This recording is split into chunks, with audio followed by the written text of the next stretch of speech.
could you please start the recording? Thank you, Chair. The recording has started.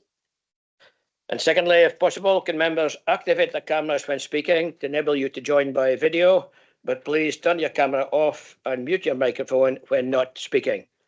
Please do not comment during items unless invited to do so.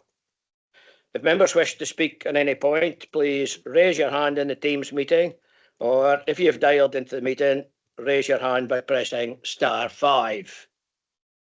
Lastly, if any members lose connection or have any technical issues during the meeting, please alert the committee officer, or alternatively, support is available from the IT officer, on this occasion, Brian Black, on 01467 536 199.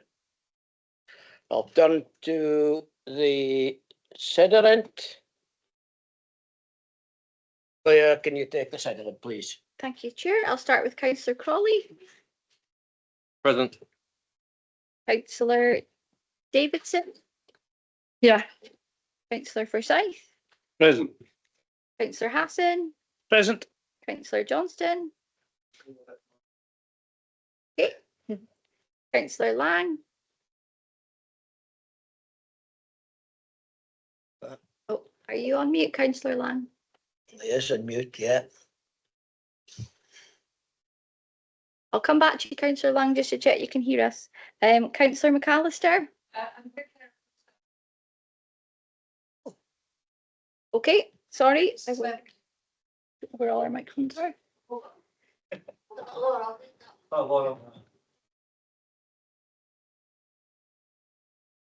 Sorry, everyone. I'll have a look and see where all our microphones have gone. Councillor Nicol. Present.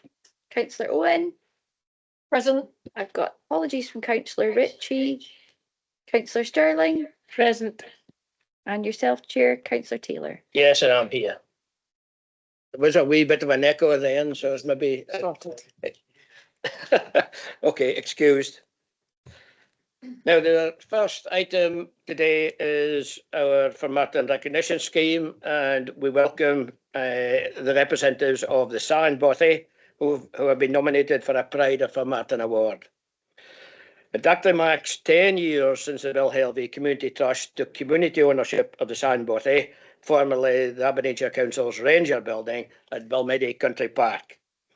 This very dedicated team have converted what was a dilapidated Ranger service base built in the 1980s and now run it as a much loved, popular community visitor centre. It hosts events and is a much valued centre of information on what is within the country park, its flora and fauna, and what the wider Balmedy Country Park has to offer. Almost the whole team are volunteers doing their bit for the local area, and that is really to be commended. As a charity, they rely largely on donations, fundraising at events scattered throughout the year, and the team also on a kiosk during busy times during the summer. The San Bothy's key aims at the outset were to create a community hub, to build a permanent exhibition about the area for all ages, including school children, to provide a rentable space for classes, groups, events and workshops, to create a kiosk for selling hot and cold drinks, ice cream and snacks, to bring an unused building back to life, and to provide a volunteering hub. We would like to congratulate the group on their hard work in bringing these aims to fruition for the benefit of the community and wider surrounding area, as well as visitors from all over. Thank you for the excellent work over the last decade, and we wish you continued success.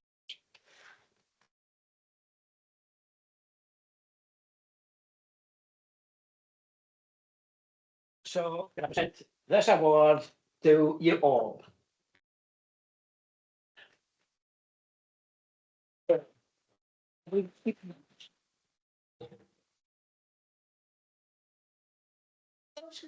Oh.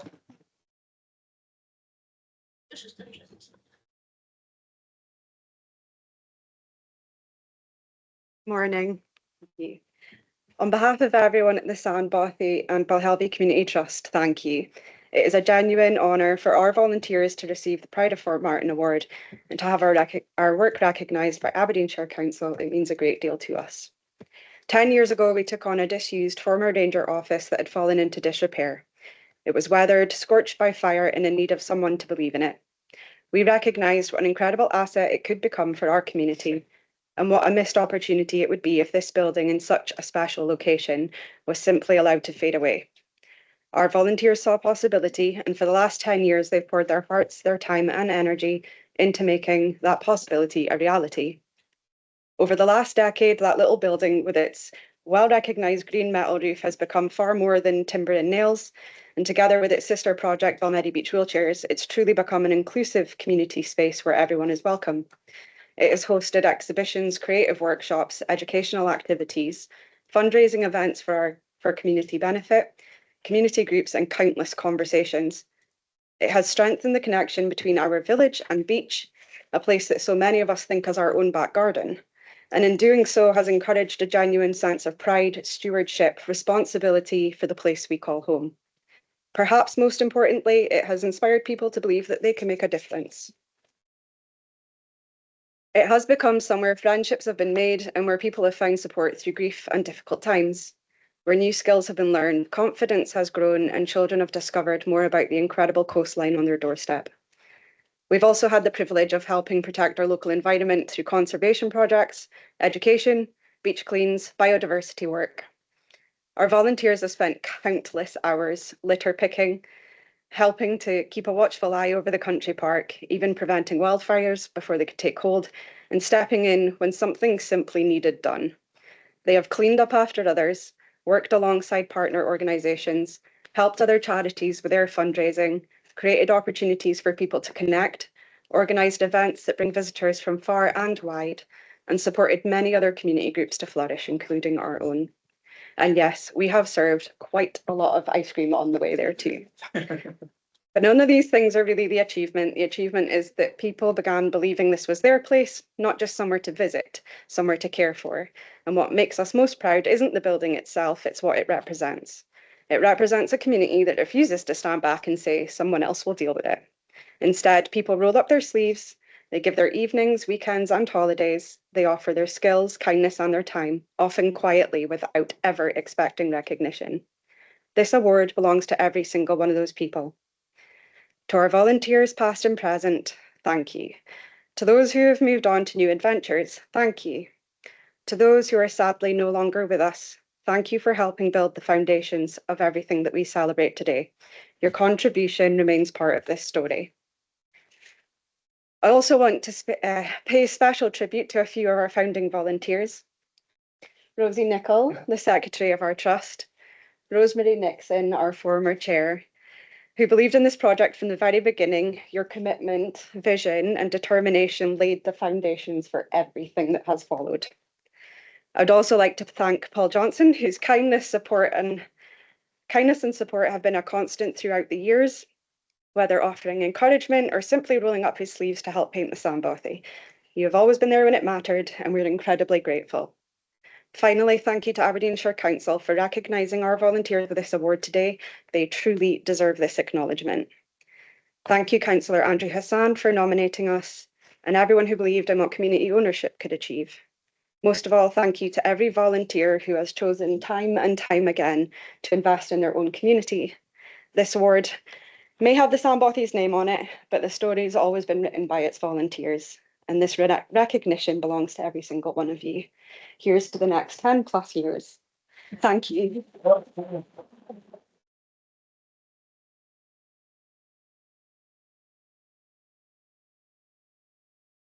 Well done, Keogh.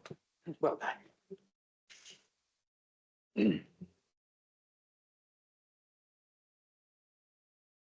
Now, it was a very enjoyable start to our area committee, and we'll return to the normal business. And item 1 is declaration of members' interests. Members, please state if you have interest to declare, and if you have, please clarify the agenda item number, nature of the declaration, and whether or not you will leave the meeting.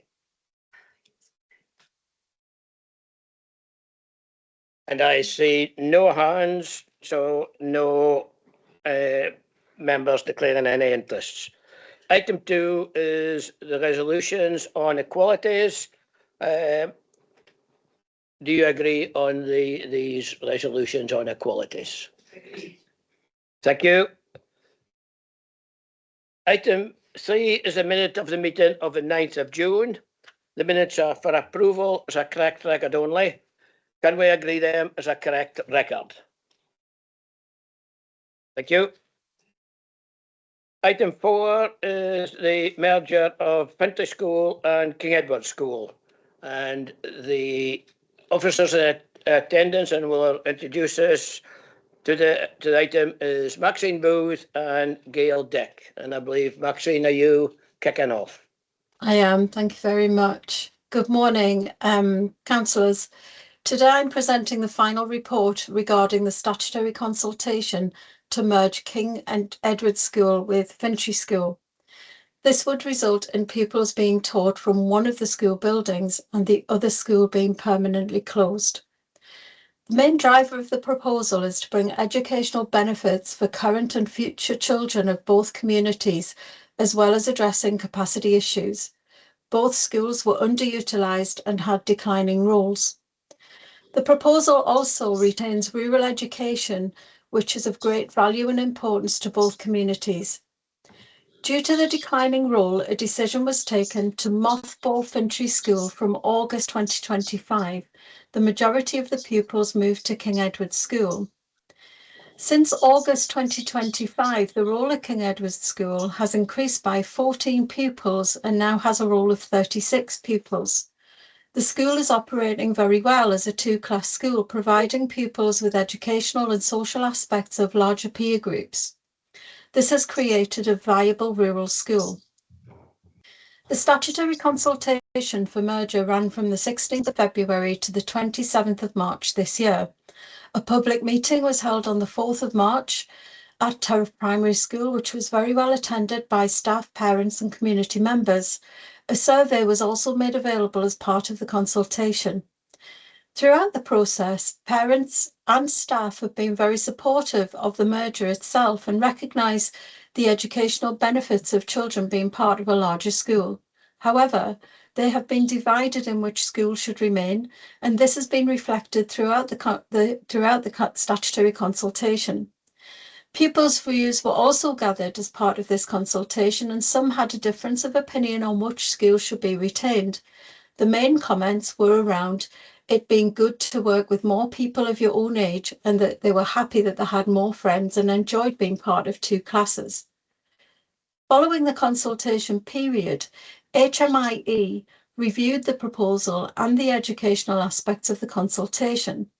The inspectors agreed that there are potential educational benefits to the proposal to merge the schools. They consider that this will create one rural school that is more likely to be viable, given that the school roles are projected to fall in longer term. They consider that neither site has a clear advantage and stated that the analysis of the likely impact of school roles based on each site may be important in determining which site would be the best option. So today, councillors are being asked to consider the final consultation report regarding the merger of Fintry School and King Edward School, and provide comments for the Education and Children's Services Committee on the recommendation in the consultation report at section 14.2 to merge Fintry School and King Edward School, and provide comments for Education and Children's Services Committee on the recommendation in the consultation report at section 14.4 on which schools should be retained.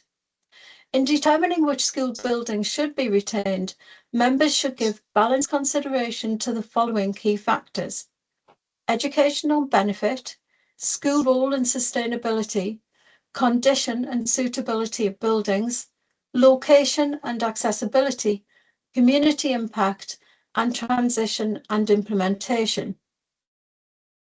Whilst officers have made a recommendation, members should weigh these factors collectively in determining which option best meets the needs of the current and future pupils while supporting the sustainability of rural education provision in the area. We are now going to show a presentation of drone footage of both schools along with some internal photographs. Then we'll be happy to take any comments or questions thereafter. Thank you.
Thank you.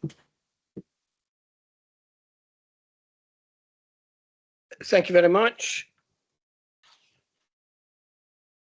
I am now open to members for discussion. Or, well, first of all, questions, please.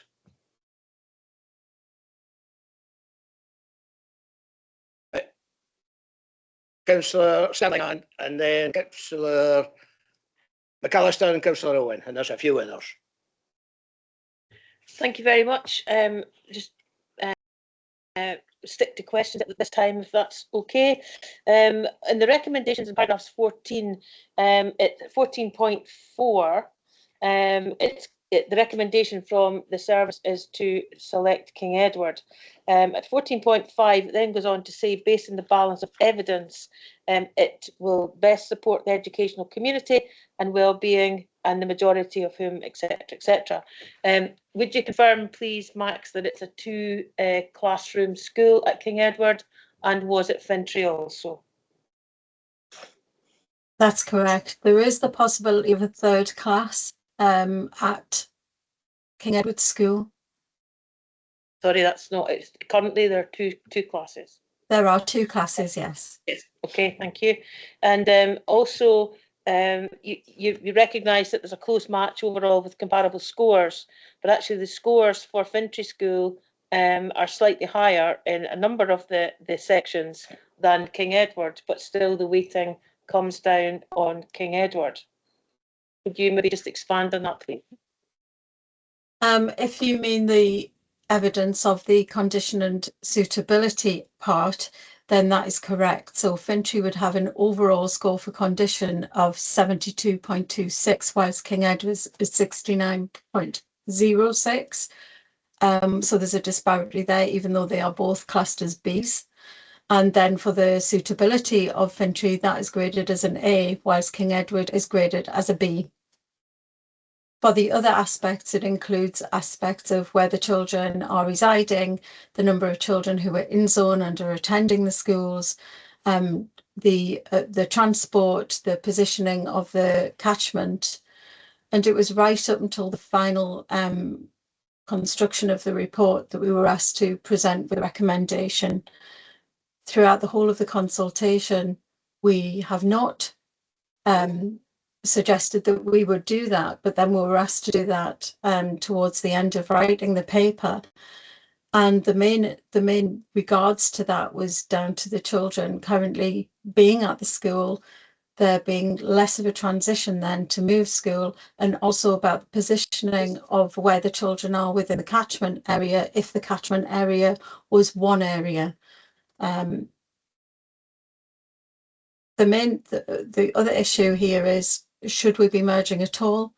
And I think that the growth of the school since doing so has proven that that is the right thing to do. Yeah, thank you for that. But I think we also have to bear in mind what is the split in terms of numbers of children who were at Fintry and have been at King Edward? Because again, the waiting there, and also there was no staff at Fintry to contribute to the consultation either. So how did you come to a conclusion based on numbers of children from each of the schools and the fact that there was only one staff group? I'll just pass over to Gail. Thank you. For the consultation with staff, all staff previously at Fintry School were given the option to participate in this consultation. We forwarded them all the information that we gave to parents and the staff members of King Edward, so they had the opportunity to take part in the survey as well. For numbers we have at currently at the school, there is a mix of pupils from different communities. The majority is from King Edward. We have obviously pupils at the school from Fintry School as well, but we've also got 17 of the current roll just now is made up of pupils from Banff, Macduff, Fintry, Turriff and Monwhitter catchments as well. Okay, thank you very much. And were any of the former staff from Fintry at the open consultations where staff members were able to contribute to discussion? At the public meeting, I don't think there was anybody from Fintry at the public meeting that we had at Turriff Primary School. Okay, thank you. I'm going to stop there, Chair, with a possibility I might come back with more questions, but others are waiting. So thank you for that. Thank you both. Thank you very much. Councillor McAllister. Louise, please. Excuse me. Thank you, Chair. Yep, I have a few questions that we can break down and do some, and then maybe catch up with some afterwards. I'm aware it's a bit of a list. I was wondering why in the first instance that Fintry School was chosen to be mothballed. I'm sort of aware of staffing, but why was Fintry mothballed over King Edward in the first instance? And I can go through a bit of a list, and then between Maxine and Gail, whoever wants to pick them up, if that's helpful. On page 37, we are told that if King Edward is chosen, then that will be effectively a seamless transition. But we're not given a timeline if Fintry was chosen, how long it would take to have that brought up to standard. I know a couple of times people suggested, or members of the public suggested, that whilst Fintry is mothballed, it would be an ideal opportunity when it's empty to refurbish the areas that need done. I wonder about the temporary accommodation. So on the floor plans of each school, there is temporary accommodation at King Edward. And I know possibly, gosh, excuse me, speak for many of us when we don't like temporary accommodation, if we can put it that way. It tends to become quite dilapidated, and it's not ideal. So, excuse me, I wonder if that is taken in under there. Excuse me, I'm going to have a quick drink. Quite know where that's come from. Thank you. There's mention of the car park at King Edward. It's not owned by Aberdeenshire Council, so I wonder who owns that and what the implications are for that. on page 79, and maybe this is me, and I'm sure someone can keep me right. On page 79, 11.4 and 11.5, we're speaking about SIMD, the Scottish Index of Multiple Deprivation, ranks from 1, which is the most deprived, and then it says 6,976, which is the least deprived. And I think, is that an error, or is that me? Because normally it says 1 to 5, isn't it? And it says Fintry and King Edward are ranked 3,836 on the SIMD, and that didn't make sense. So maybe you can clarify that for me. But again, a bit like Councillor Sterling, I wondered on balance why King Edward was being favoured over Fintry, notwithstanding the staffing issues that I understand, but that. Well, I think if we're looking at, I'm looking at the buildings and looking at their usability, their state at the moment. Things like the toilets have been recently refurbished at Fintry, all of these things. So I'm just trying to look at it in the round and tease out a bit more information. Thank you, Chair. And then done, is it Maxine would take some of these? I will do, thank you. I'll take the first question, which I believe was about why was Fintry mothballed and not King Edward. At the time, we had a mothballing guidance that requested that an assessment was done if the role of a school was to fall to 8 or below, and that is what happened at Fintry School. It dropped to below that number, so it was assessed for mothballing. At the time, we had a number of children all leaving, and this brought the number of the role down to that point, so it was assessed for mothballing, and that was the decision that was taken. So that was why that school was mothballed and not King Edward.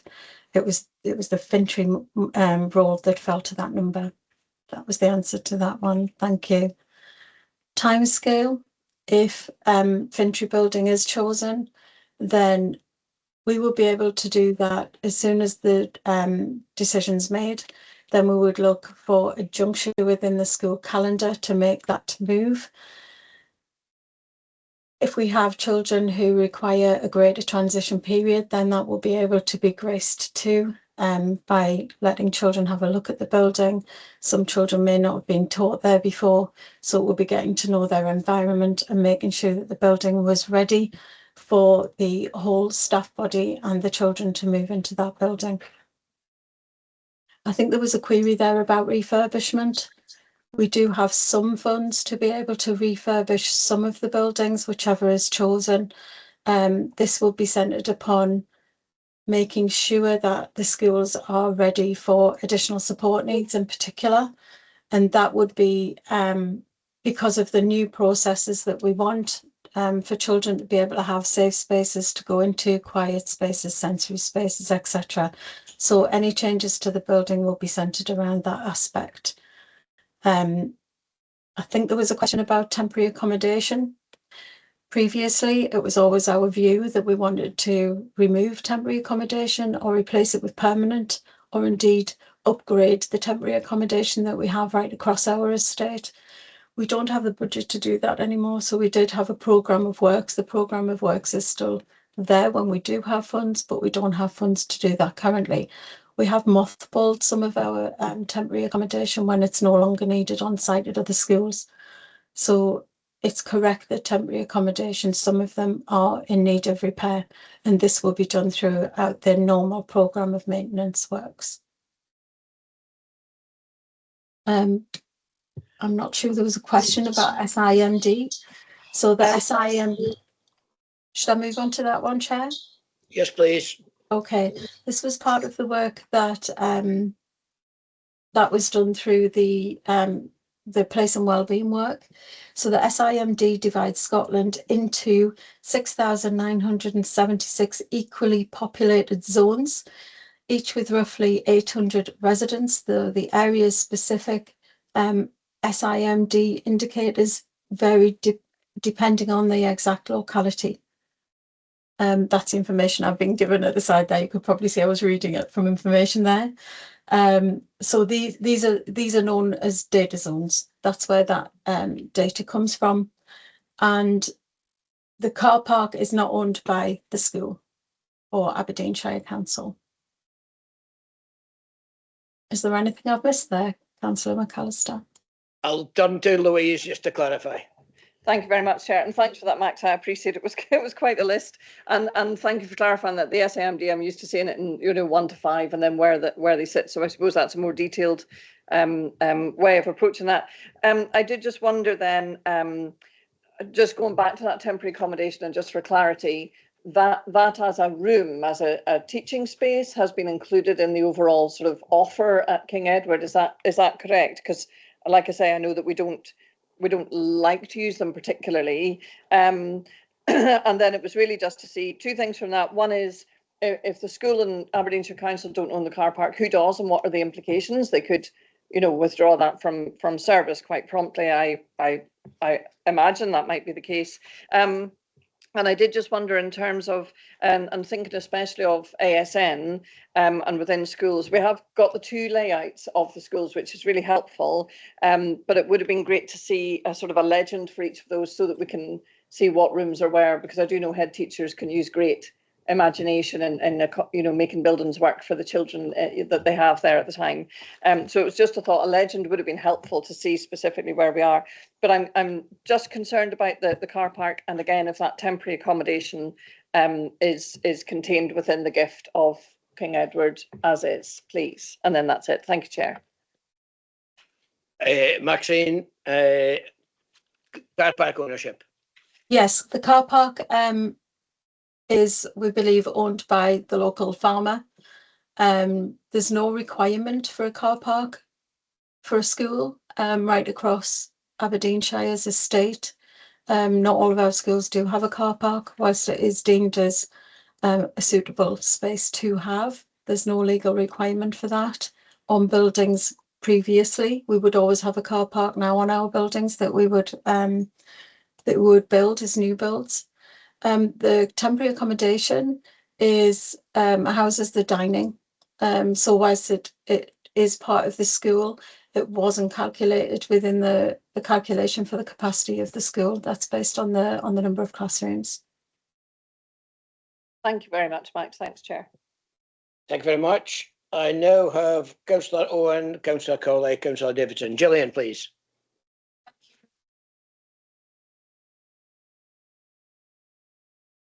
Life cycle cost comparison has been made on both buildings, not just about immediate works. So I agreed with Councillor McAllister. I was looking to, I know this is terrible, and I will accept it's terrible, but I was going to be looking at more things like the toilet facilities, because some of them, I've seen a lot of toilet facilities in schools. Some are absolutely fantastic, whereas others are completely utterly dire. And I would like to have seen, to make the comparison in terms of that facility, that's particularly on a school. Yeah, I was surprised that the service had gone for King Edward, particularly when you're comparing sites. I mean, having just looked at the PowerPoint presentation, it appeared that Finchley had got a field. Whereas it would appear that King Edward hasn't got very much outdoor space. And when you take away the car park, which is not part and parcel of the school, it looked to me as if there was a lot less. But obviously that's for a bit more discussion later. But thanks anyway. Is it Maxine or Gail commenting on the toilets and long-term capital? I can easily take that one, Max. Yeah, both schools, obviously, they've got the adequate number of toilets for the capacity as in line with Scottish Government. Finchley has newer toilets than King Edward. I think I'm not sure when that was the rolling programme is for doing the toilets up at King Edward School, but yet the toilets at Finchley School are better. There was, sorry, Councillor Owen, I was difficulty hearing all your questions today. Sorry, what I said was I presume that a full life cycle cost comparison of both buildings have been done.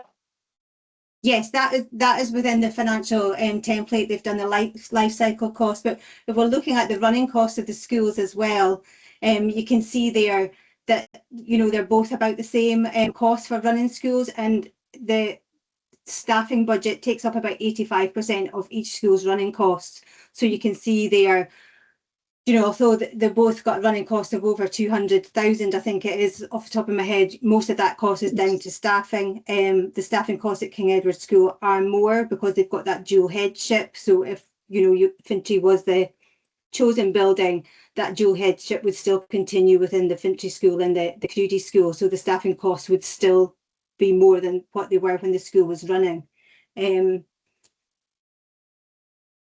We've seen the role. You were asked about why why we chose King Edward School. We can see the growth since the two schools have come together. You know, as Max alluded to earlier, the role has grown. Not only from pupils from the King Edward Fintry catchment, but we've had pupils join out of zone from the Macduff, Banff and Fintry catchments, which has seen the school flourish as a two-class school. So that was one of the reasons that we chose King Edward. Thank you. Can I turn to Councillor Crawley? John, please. Yes, thank you. I'm a little bit confused. You said the pupil roll was 7 when you went to mothball Fintry, but on the report here it's got 24, 25. The pupil roll was 17. Did that drop once we started talking about mothballing? That's the first question. And the second one is, I don't know, I take it all the councillors got it. We had a load of pictures sent out from someone, and it was quite alarming that King Edward's had an area at the back in the playground which would look like a derelict building with doors hanging off, and the amount of old equipment what was laying around in there. Did that get taken into consideration?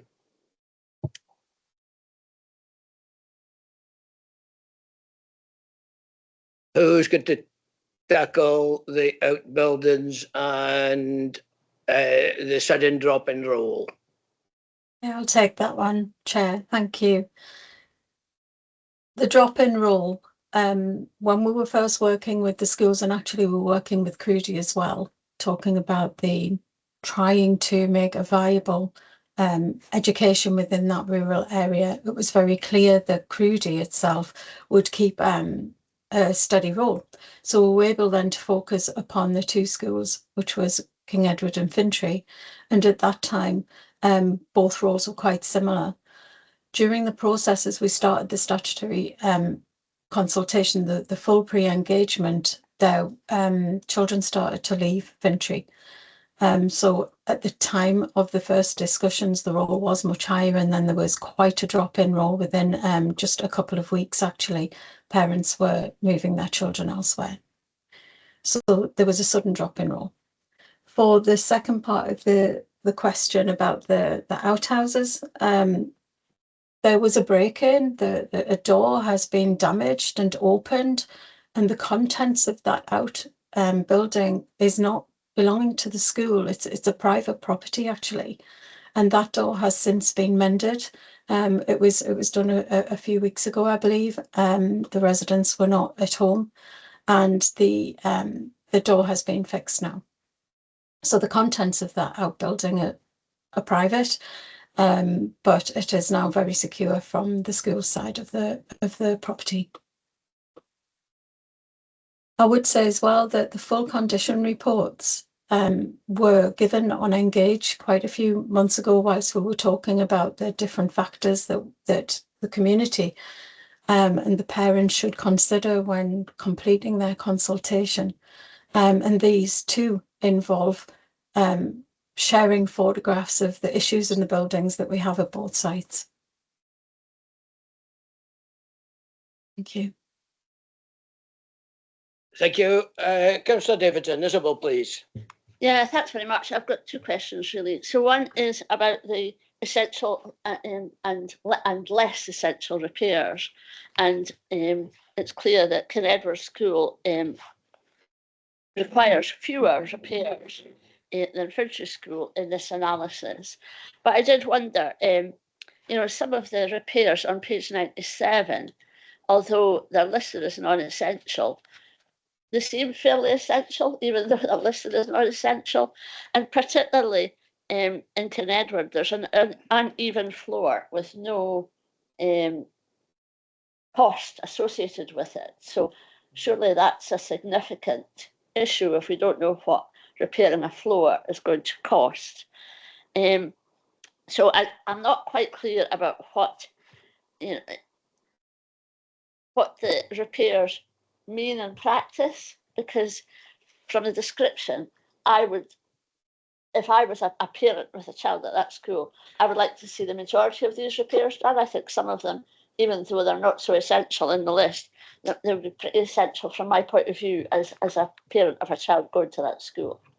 So, and my other one was just, it was really a query about why the carbon output, or the carbon, calculated carbon for each school is so different, with 31 for Fintry and 16 for Kinedward.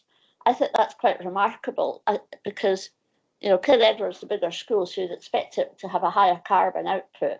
Maybe it's got a different heating type or something. Has it got electric heating? Don't know.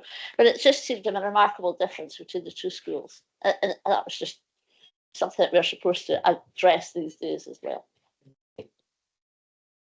I'll come in with the carbon one there, Max, for you. Yes, I agree that the carbon output varies between schools, sometimes quite significantly, but it depends on the type of heating system and boiler they have within the school. So the carbon is averaged over a 3-year period because it can fluctuate from year to year. But yeah, it's down to the boiler at Fintry School is why that carbon output is higher. Chair, should I come in with the other question? Yes, please, tackle the repairs. Okay. So all of the comments about the repairs are taken from the condition report. So that is produced by our property colleagues. So it's a consistent approach, what's considered as essential and non-essential. They are costed out across the years of what we would hope to achieve with the maintenance budget. Although some say year one, it doesn't mean that year one happens in the next year. It's what repairs can be done and which ones are an absolute essential, and then they are prioritised across the whole estate. But we do have many schools with different aspects that need to be considered that I know as a parent, you would want to see them mended straight away. But unfortunately, our budget doesn't allow for all of those aspects to be done straight away. Thank you. Okay, thank you very much. Councillor McAllister, you wish to come back in? Thank you very much, Chair. Yes, just briefly, and it was something someone else said, so apologies for coming back in. Maxine, you mentioned about the role, it looks like the role at King Edward is now increasing, and there are more, is that more out of zone applications? And I just mention it because recently with our temporary closure papers that we went through, there was sort of quite a lot made of in zone versus out of zone and that kind of an idea. So can you just tell me, to save me sifting back through the papers, how many pupils are now enrolled in the King Edward building? We'll call it the King Edward building. How many are currently enrolled? I'm just thinking in terms of additional space that may be required, but also having in mind when we speak about temporary closure papers, that emphasis that's put on the need to accommodate our in-zone children first, because obviously there are other schools available. Thank you, Chair. At the moment, we have 19 children that's enrolled at King Edward School that's either from the King Edward or Fintry catchment. And there are 34 on roll. Thank you very much. Okay, if I can ask a question just to confirm, the schoolhouse behind the school is in different ownership. And I'm guessing that the outbuildings are also in different ownership. Is that correct, or is the outbuildings? The outbuildings are owned by the house attached to the school. Behind the schoolhouse. Yes, yeah. That row of outbuildings, is that? Yes. Yes, yeah. And the access taken to them would be a particular gate between the schoolhouse and the school playground. There is a gate that would allow access, although I believe it hasn't, nor the outhouses have been used for a number of years. Okay, thank you. I see no further hands at this stage. Sorry, John, Councillor Crawley. Is that? Oh, it's a legacy. Okay. So no further hands at this stage. Can we move to the discussion? And if I go to local members and turn to Councillor Sterling, please. Thank you very much, Chair, and thank you, Max and Gail. I would like to say, first of all, that I'm not coming at this from a ward position. This is not about the ward, and absolutely support the proposal to merge. I think that's the right thing to do. However, I think what's in question here is the site, and what is the most sustainable site that we've got to make sure that children are in a learning environment that is suitable for the longer term. So I also want to welcome the approach that was taken by the team in Education and Children's Services around the consultation process. It was very thorough. We started off with network discussions at a local level, and that then expanded into that consultation piece, the statutory consultation piece. So I would just like to acknowledge the fact that the team did a very thorough consultation, and the way it was conducted was also to be welcome. So I just want to put that on record also, Chair, because I think that was appreciated by everyone. And we did attend quite a few ourselves there. But so, as I said, it comes down to the site. And thank you for the drone pictures. As Councillor Crawley said, we have got pictures of the internal facilities as well, which wasn't available in your presentation. But however, we've all got copies of those, and we've seen the comparisons. So my preferred option, I'll just cut straight to it, is that for the longer term sustainability, for the learning environment, and for the not just the educational benefit, I think that's sound, it's a social benefit as well, and the community impact, I would suggest that the Fintry site is the most suitable site. We've seen, and I think Councillor Owen mentioned it, that actually the external facilities there are exceptional really for a small rural school. They've got a very wide variety of options in terms of that outdoor space and external space. All the facilities at Fintry School are under one roof. It was not absolutely clear in one of the drone pieces, but the physical activity and also the concerts or the school events are held in King Edward Hall, which is somewhere along the A947. So there is a travel option there for travelling for the children and staff who have to go from the school up to the church hall, which is community run, I think, within King Edward along the A947. Whereas at Fintry, all the facilities, as I say, are under one roof. The suitability and the condition, Fintry, obviously, the building there and the environs clearly outweigh the scope, the assessments for King Edward.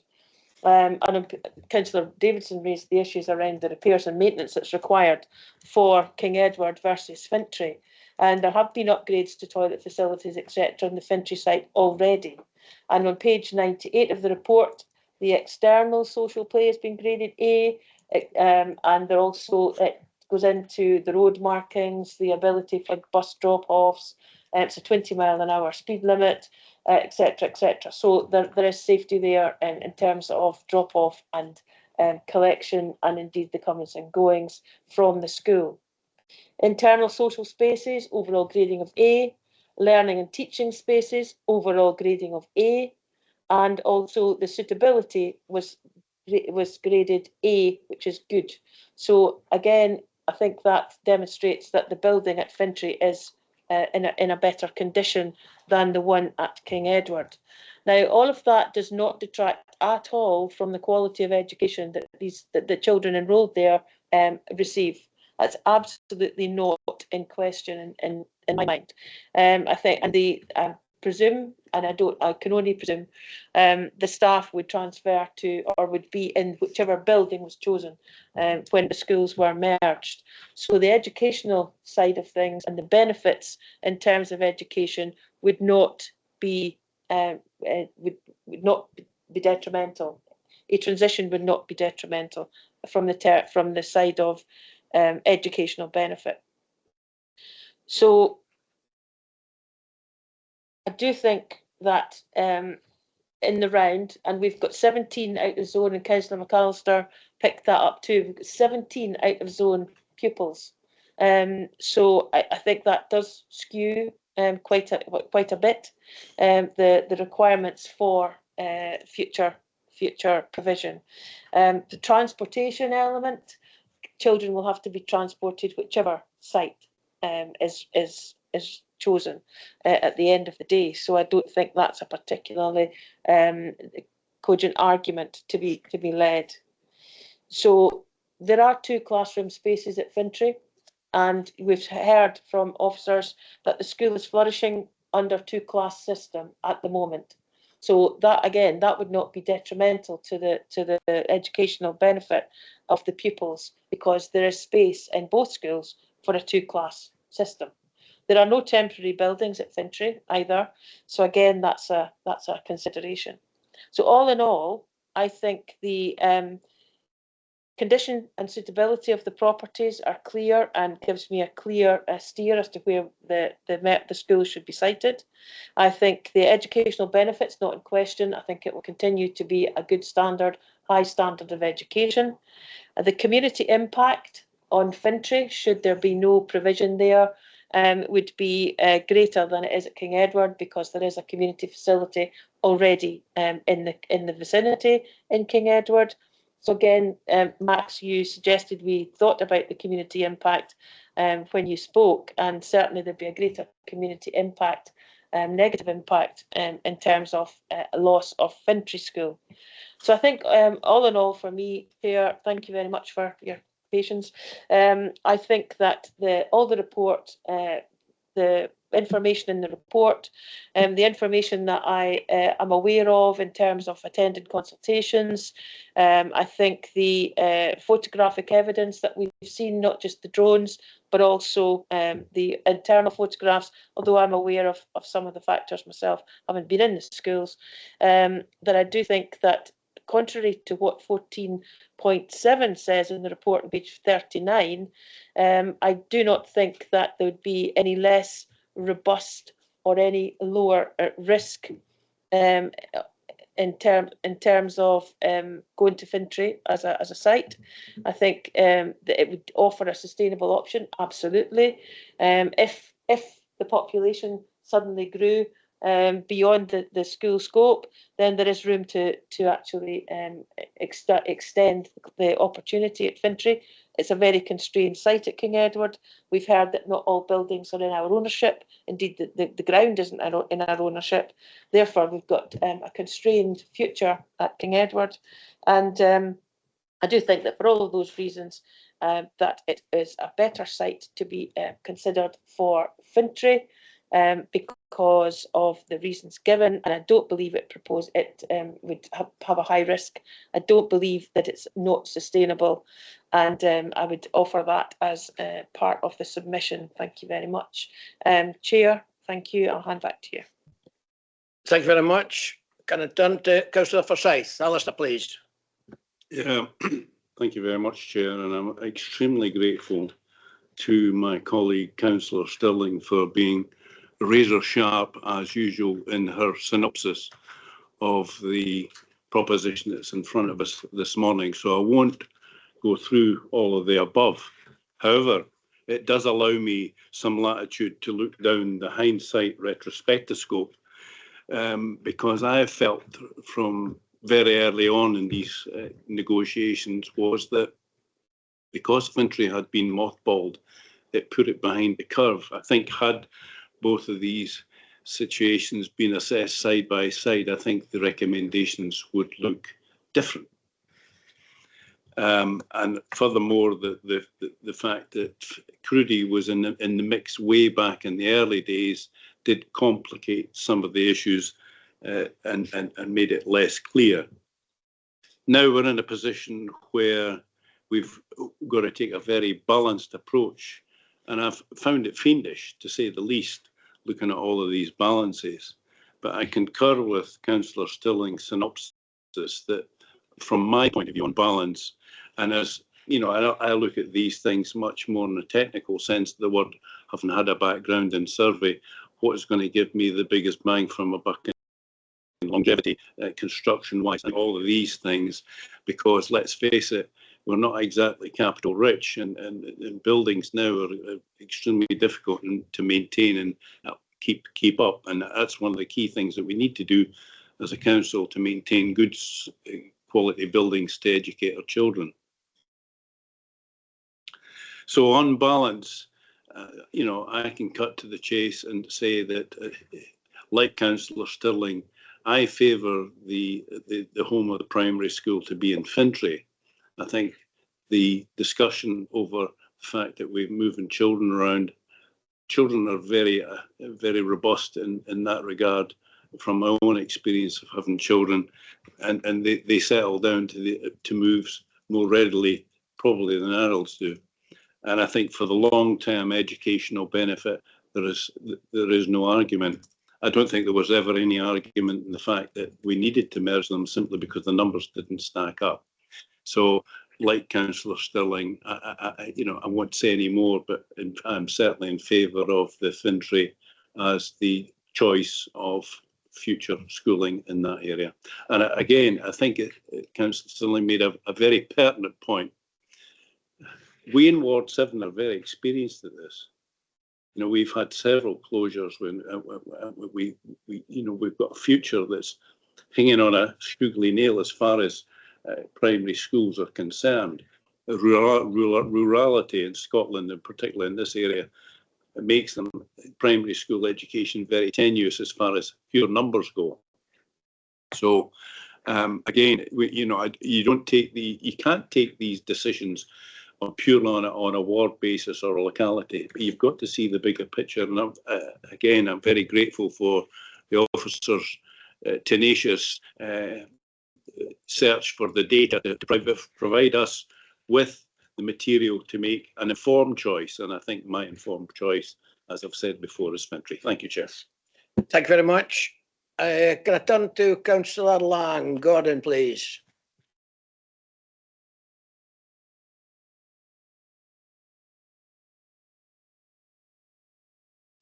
Can we hear? Well, we can't hear Councillor Lang. Okay, I'll make some comments. And can you hear me next year? Oh, yes, Councillor Lang, Gordon. Yes, we can. Thank you very much. Can you make your comments, please? Yeah, I'm trying to avoid the feedback here. Hold on there. Yeah, I can't argue at all with Councillor Still and Councillor Forsyth here. I mean, this is a merger that has to happen. I mean, this is going to come back to the Education Committee, of which I'm a member, along with Councillor McAllister and Councillor Hassan. I can't disagree with my ward colleagues at all, but I mean, this is coming back to Education Committee, and I don't want to nail my colours to the mast on it. But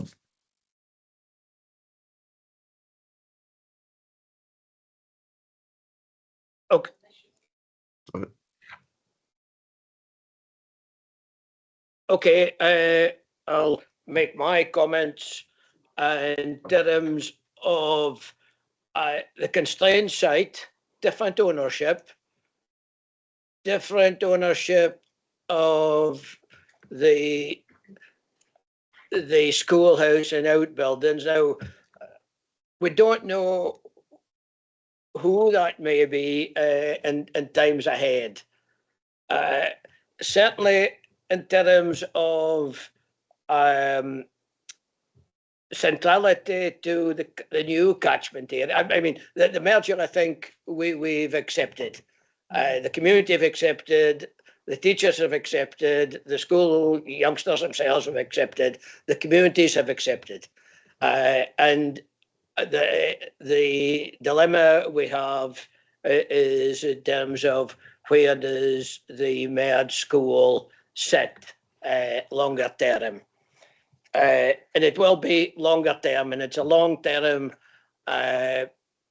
situation that I think needs to be considered.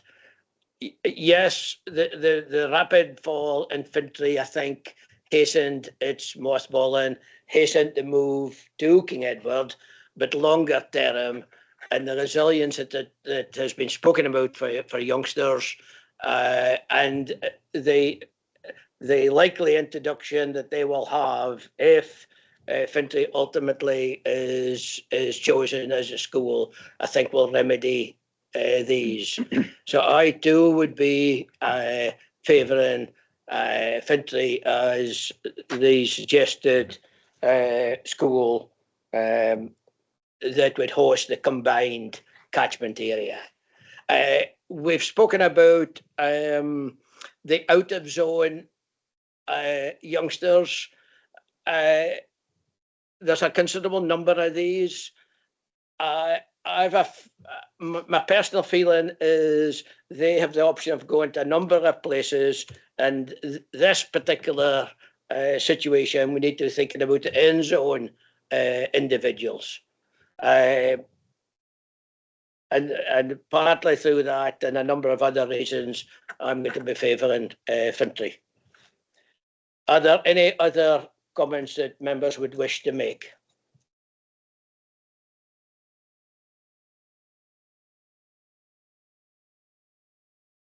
Is that your hand up, Councillor Davidson? It is kind of, I mean, I know that Claire's got a note of these, but can we just maybe agree what we're feeding back to the Education and Social Services Committee? And I would support what you and Councillor Stirling have said. But I think other folk need to say what they support. Okay. I see no other hands, so I'll ask Claire to go through the comments in terms of our recommendations to Education and Children's Services. Okay, so in terms of the recommendation of 1.1.3, which is possibly the easier one, the recommendation on which schools should be retained, I think everyone is in agreement in this committee that you wish to see Fintry retained. Okay. And at 1.4.2, the comments in relation to that, let me just get my coloured pen. So the reasoning for that is you have based your considerations purely on the site. In terms of it's in considering all the information, one building, for long-term sustainability, the learning environment, social benefits and community impact, Fintry is the better site. External facilities are exceptional and will also allow for any expansion. Everything's under one roof at Fintry. In terms of repairs and maintenance, Fintry has already had the toilets upgraded. The gradings of external, internal teaching spaces are all grade A at Fintry.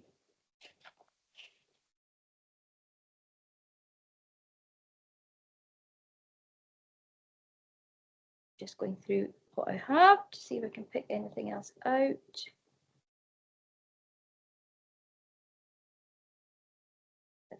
Ready.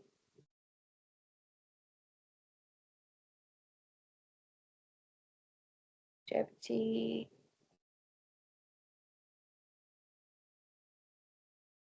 I have a bit there also about in terms of the argument about capital spend and the works have already been carried out in some areas in Fintry.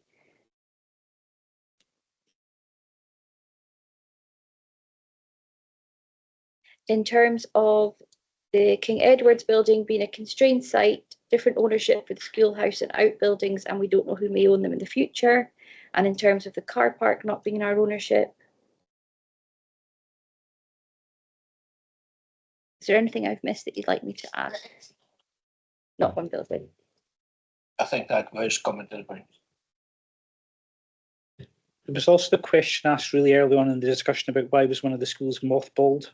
It's not in the report, which would be useful to have in the Education and Children's Services report, if we could.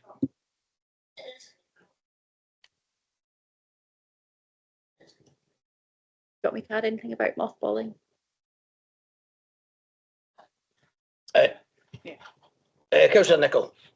Thanks, Chair. Yeah, I think also Councillor Stirling pointed to sort of the stakeholder involvement as well. A lot of the comments in the report, I think, related to how really why Fintry was going to be a better option in terms of the building. And I mean, I picked out that one parent stated we need the heart and brain from King Edward School and the place in it in the body of Fintry School. And that really stood out to me. We are hearing it from those stakeholders as well. And we put that as part of our evidence. Okay.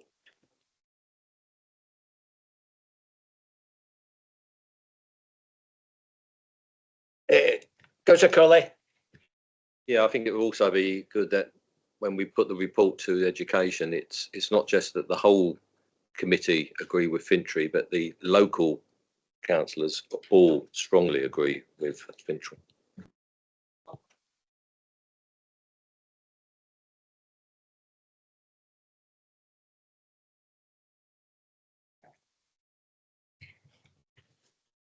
Councillor Stirling, I see your hand. Yeah, it's really just to make the point that in terms of, because I suspect where people will come from when it goes to policy committee is educational benefit, there will be no disbenefit because the staffing arrangements will remain. There's a good to very good standard of education at King Edward School. The staff really are, they do a fantastic job. So just to make the point that there's absolutely no reflection on the education side of things because the benefits would not be diminished. So again, it's just to make that clear that there would be no disbenefit should the site change. So I think just to be absolutely clear, because it's, you know, there's a very good there's good leadership, there's good education facility delivery. So I think the learning would not be an issue. So it's actually the sustainability of the buildings going forward is the issue. And other people have mentioned it, capital and repairs and maintenance and uncertainty around the ownership of the neighbouring area and all the rest of it. So plus, you know, it is compact at Fintry and it's one site and people are not having to travel in the A947 to get to the hall. Yeah. But just please stress the educational benefit will not be affected. Okay, I think we've raised all the issues and the comments that we will make, that the area committee will make as far as going forward to education and children's services.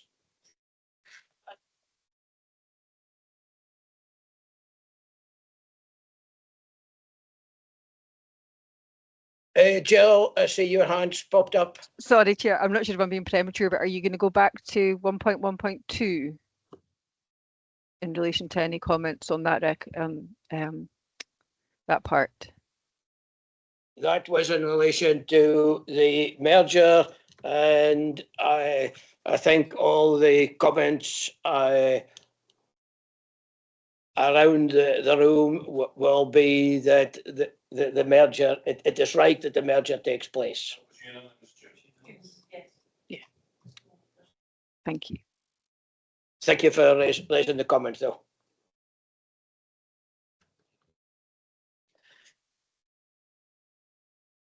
It is 11 o'clock. You wish a break or do we continue? Okay. It's 10:56. Can we return at 11:10?